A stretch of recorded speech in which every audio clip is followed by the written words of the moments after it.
Okay, so before I think of graphing, the first thing I need to know is what are the values of the following angles? 0, 90, 180, 270, and 360. For only sine and cos. Remember, this is the most useful angles. So we remind ourselves, this is the quadrant. So when I have quadrants, I know I start from 0 to 90 to 180 to 270 to 360. As a way of remembering these values of 0, 90, 180, 270, 360, what do? We pick a unit circle, the distance of 1, meaning y is 0 on the x-axis. The other side will have -1, y is 0.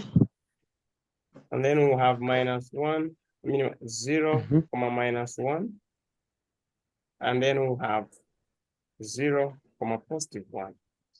Now, as these coordinates move, we know it's x, comma y. Now, in trig, it's not x, comma y. In trig, it's cos, comma sine. It's cos, comma sine. It's cos, comma sine. Cos, comma sine. That's in trig. Meaning, if I say cos 0, the response is 1. So cos 0 is equal to 1. Cos 360 is also equal to cos 360 is equal to 1.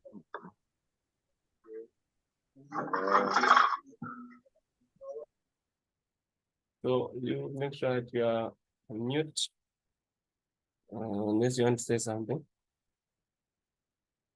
So sine 360 is 0. So the way they are sitting 1, 0, that's a value of cos, sine. The angles responding to those values are the angles that we have here. So cos 90 is 0.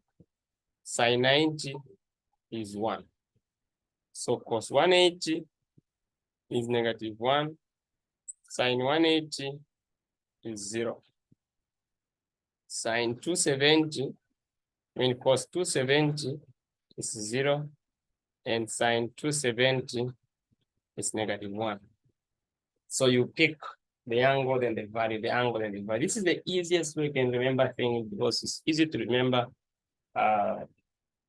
using this approach. Now, if I have these values for the angles, then I can sketch any graph of cos, sine, cosec, sec, tan, cot. It means I can sketch. There will be no issue. Okay? So now, we want to move from this to the sketch. So as we approach the sketch, I can as well put the general case here. If I have A sine bx plus c plus d, what happens? All the properties of cos and sine are here. So when you see sine, it's not different from seeing cos in terms of properties. So we'll have the first thing to talk about is the amplitude. You need to know the amplitude of any graph of sine, any graph of cos. It will always be a positive number. The amplitude is like the magnitude. So we put A in the absolute value, just make sure that it comes out as positive A. Always. Then period. Period, it's always 360 divided by E. That's the period.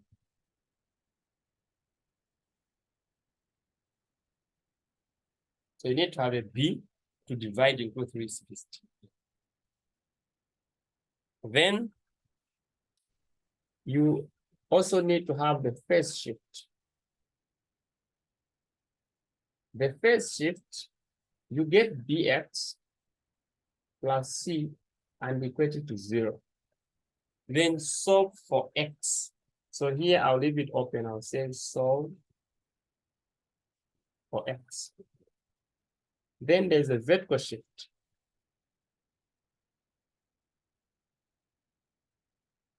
The vertical shift is d, whether plus or minus, it's d.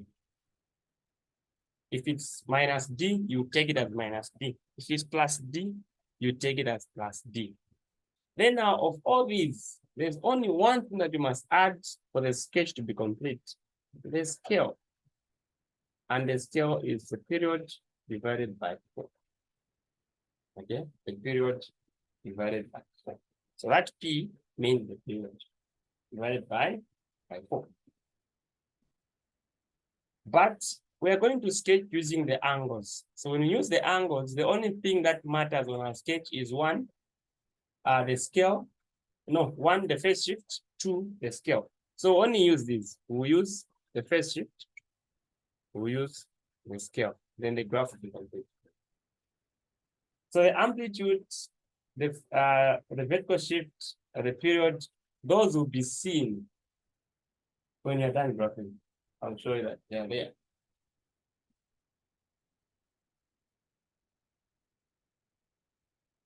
So we go to the example. So this is how we're going to combine things here. So the example is coming from a past paper.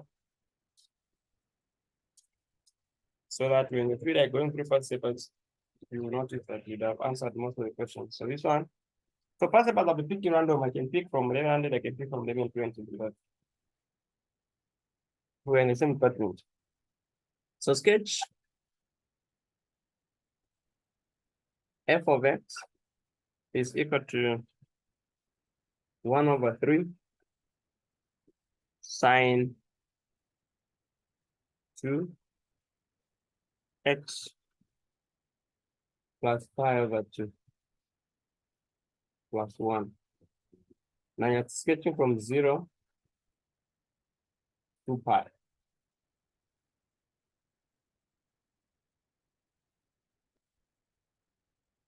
The total marks were 2 plus 2 plus 2, 6 marks altogether. So, and that was the exam. This one is coming from the supplementary exam. So I know that in the initial exam, there is similar question. So when you have to sketch sine, you see how it appears? It appears exactly as the general place. But it doesn't matter. D could start, you still take it as D. If you want, you can rearrange it, but it doesn't matter. So we need to find the amplitude. So what's the amplitude here?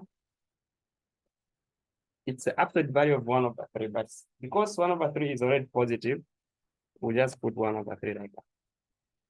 And the absolute value will be used if it was initially negative. So you show how it becomes positive because you want it positive. And then the period, remember I said 360 divided by B. So B, if you check what B is here, B is the coefficient of X, the coefficient of the variable.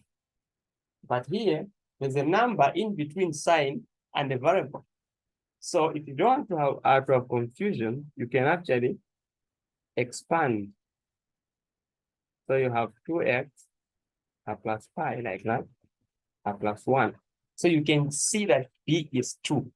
And so you say 360 divided by 2, which is equal to what? 180. So that's the period. You guys understand that pi is 360. I mean, pi is 180. So 2 pi is 360. So here, I'm not going to use pi. I'm going to use 180. I'm not going to use 2 pi. I'm going to use 360. Because if I know how to convert from the pi given to the 360 that I'm using, then I've already answered the question of what is pi or why using pi. It's because I understand the relationship between pi and degrees. So I can use the zone where I'm comfortable. I'm going to trouble to start changing into radians. But if you like radians, move on with radians. But I don't like radians, so I'll use degrees because I know most people don't get confused with these numbers. Then the vertical shift, it's that one there, positive one. And the first shift, so the first shift, I'll get 2x plus 180 and equate it to 0. So it's 2x is equal to minus 180. 2 divide by 2, divide by 2. So x is equal to minus 90. So the first shift is equal to negative 90. So now the last thing remaining is the scale. What is the scale? We said period, we divided by 4. So it would be 180 divided by 4, which is equal to 45. Like that. So we are now set. We can have a graph.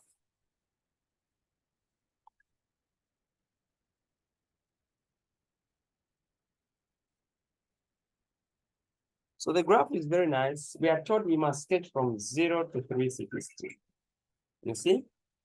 But our first, so the first number to be put on this plane here is the first shift. The first shift should always be the first number we write. So our first shift is negative 90. From there, go to 45, the scale.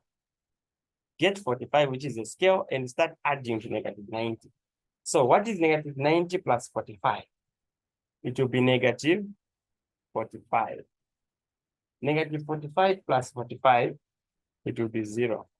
0 plus 45 is 45. Plus 45, it's 90. Plus 45, 135. Plus 45, 180. Plus 45, that's 225. Plus 45, that's 270. Plus 45, that's 315. Plus 45, that's 360. On the first shift, we don't just get what's in the bracket. No. We get what's in the bracket here, equal to 0, and make x a subject. Then we know the first shift. Because then it will be difficult to say what the first shift is. You can say it's 2x plus 5. So with x, when you make x a subject, then you have found the first shift. So you see, the question says sketch from 0 to 360, but we have to go to negative 90 first because that's the first shift. When you're sketching, we ignore that. Okay, we will start from 0 to sketch.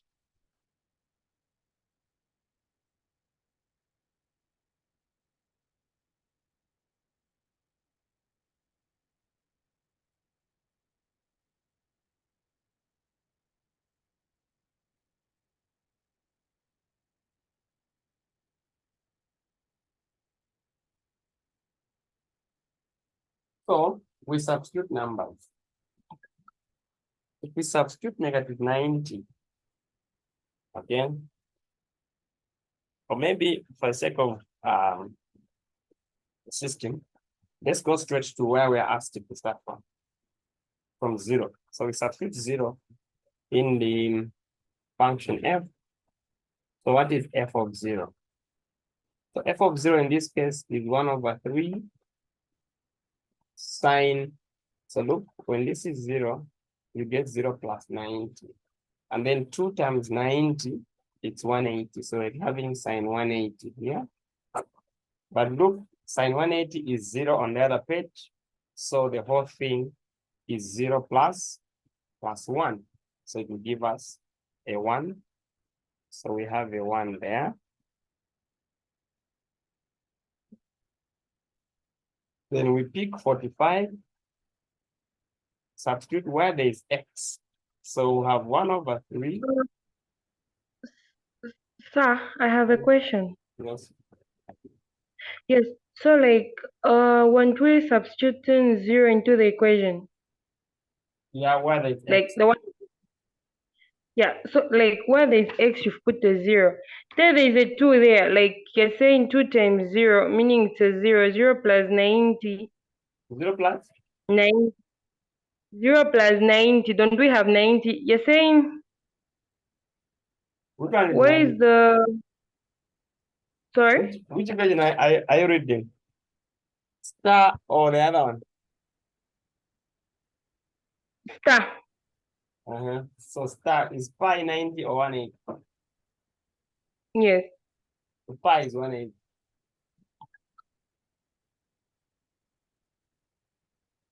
You get Oh, that? okay. Yes. So read pi as 180.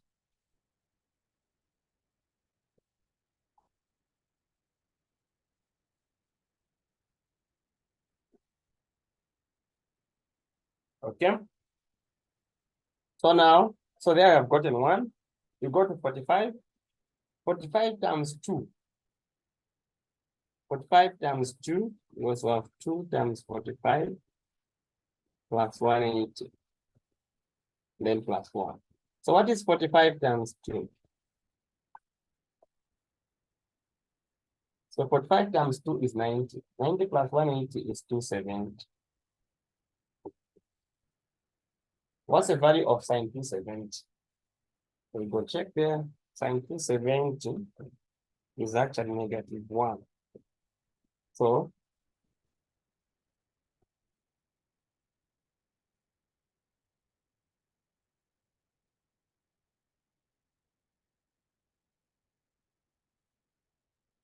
right, David.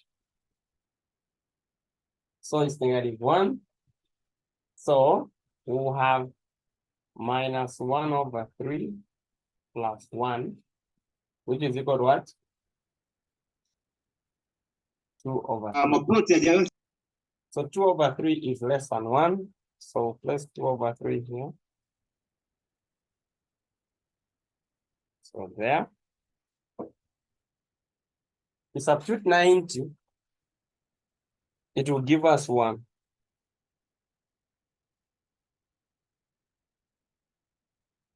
So let's substitute since we don't know. F of 90. So that would be 180 plus 180, which is 360. And sine 360 is known to be 0. So we get 1. So we come back and substitute 135. What is f of 135? So 135 by 2 is 270. And 270 plus 180, it's 4.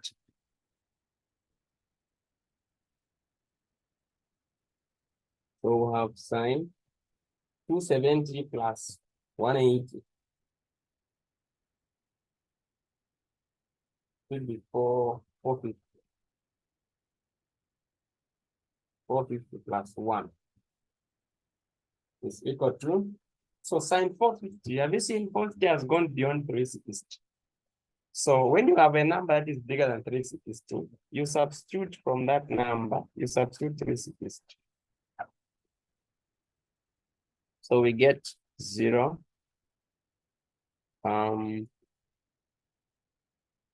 9. So we get 90. So this will be the same thing as 1/3 sine 90 plus 1. Now sine 90 is 1. So we get 1/3 plus 1, which is equal to 4/3. So we get 4/3. So we have 4/3 there. Now for all the trig functions, sine, cosine, save, cos, you just need to find 3 different values. So we found 1. The first one, this one gave us 1. We found 1. We found 2/3. Now we have found 4/3. So now we stop solving because we have gotten 3 different values. So they will repeat throughout. So the next one is going to be at 1, and then at 2/3, back 1, back to 4/3, 1. So then the graph will come out like this.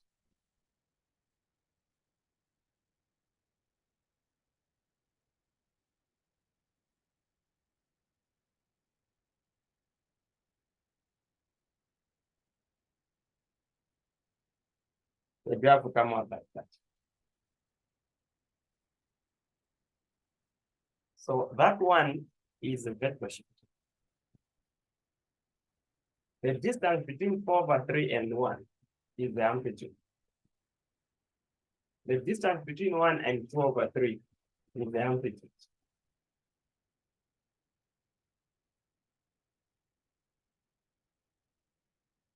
So the first shift, the vector shift. The vector shift is always greater than the center line. The vector shift is always greater than the center line. Like that. So you measure the amplitude from the center line going down and up. That distance is the same. So I'm demonstrating this because I want to come back on this same graph and say, I'm now putting, suppose we're asked to sketch f of x is equal to 1/3 cosec. Sir.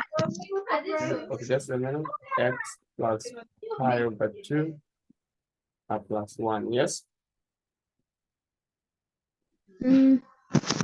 I'm still behind on the how we have 4/3 on the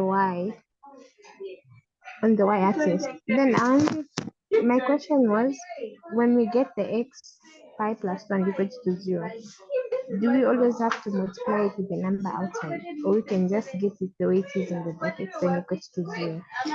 When you get the what's in the brackets and equals to 0, do we always have to multiply it with what's on the outside, or we can just use what's in the brackets? I saw you multiplied it. So we multiplied, the time we are multiplying, we are trying to justify why we are saying b is 2. And because we had moved the step with a multiplied thing, we could use it to get the the first.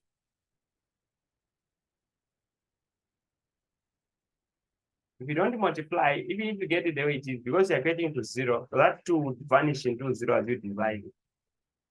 Your answer will still be 9 without. And then how do we get 4/3? So we've substituted, I think at that time we're at 135. So 135, where there is x, and you take it there, we multiply it by 2, it was giving us 270. Now 270, you add 180, so it's going to 450. Now we say any number bigger than 360. The only way we have of coming back between 0 and 360, where we have the special angles, is by subtracting whatever number we have, we subtract 360 from it. Whatever remains is called a coterminal angle to the value that is within 0 and 360. And so it gives us the same value as 450. So using 90 and 450 is the same thing. You get exactly the same number. Now, because you're not comfortable with 450, we have to look for its coterminal, which is 90. So sin 90 is 1. So 1 by 1/3, you get 1. You get 1/3, then you add the 1, 4/3. That's why it's 4/3.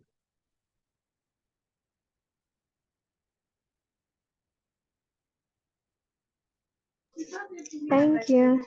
Okay. So now, should we be asked to sketch cosec? If the question appeared as cosec, like the way I've written in red there, the first thing you do is to write your question, you ignore cosec and use sine. You just remove the word cosec there and put the word sine. And go through all these that we have done up until you have a sketch. The sketch you have should be in dotted line, because after that sketch, what we need now is not the sketch itself. We need to use it to get the graph of cosec. So where the red line is touching the curve, you put asymptotes there. So you draw asymptotes there. Wherever that line is touching the curve, you draw asymptotes there. So you draw asymptotes there. You guys understand what asymptotes are. Why do we draw asymptotes? In all those values, sine was coming out to be 0. And remember, cosec is 1 over sine. So it means that cosec is not defined wherever sine is 0. So I emphasize that those dotted lines that put there are their asymptotes, because cosec is not defined on those lines. Because there on those lines, sine was coming out to be 0. Like the first one, we got 1. Because we got sine 180, which is 0. So if you have cosec 180, then you know it's undefined. That's why I put it there. Then, to the other spaces, where it goes down, where it's facing down, cosec will come and lift it up, respecting those asymptotes. Where it's facing up, cosec will go down, like this. Cosec will go up and down, like this. So we have extended the question to also talk about cosec.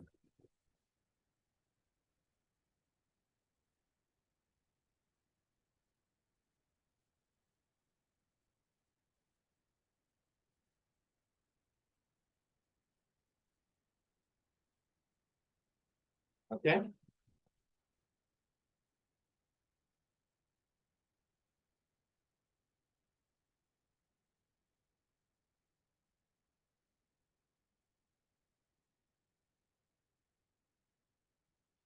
So take note that the issue of cosec, you do not go directly to answering cosec. You first, if they ask you to sketch cosec, you have to sketch sine first.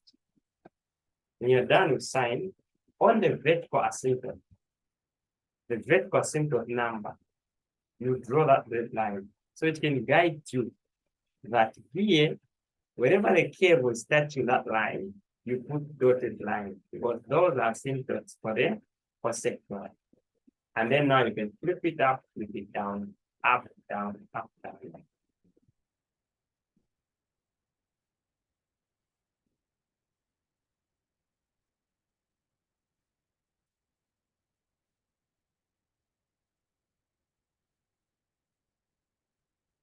That was from the supplementary exam. From the initial exam, what is the question?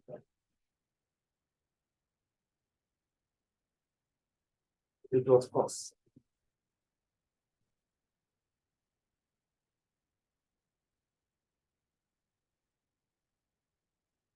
Let me check also from 1100.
I think the one I have for that one, I didn't even have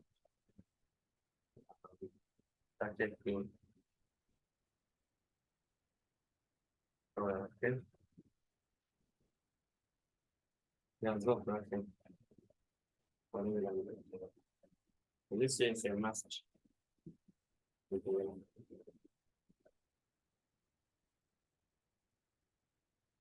Because from this thing, we need to give it 10 minutes and come back to sketch course where I also demonstrate safe. Then we'll take another 10 minutes to come back to the time where I also demonstrate much. So don't worry. Wait for 10 minutes.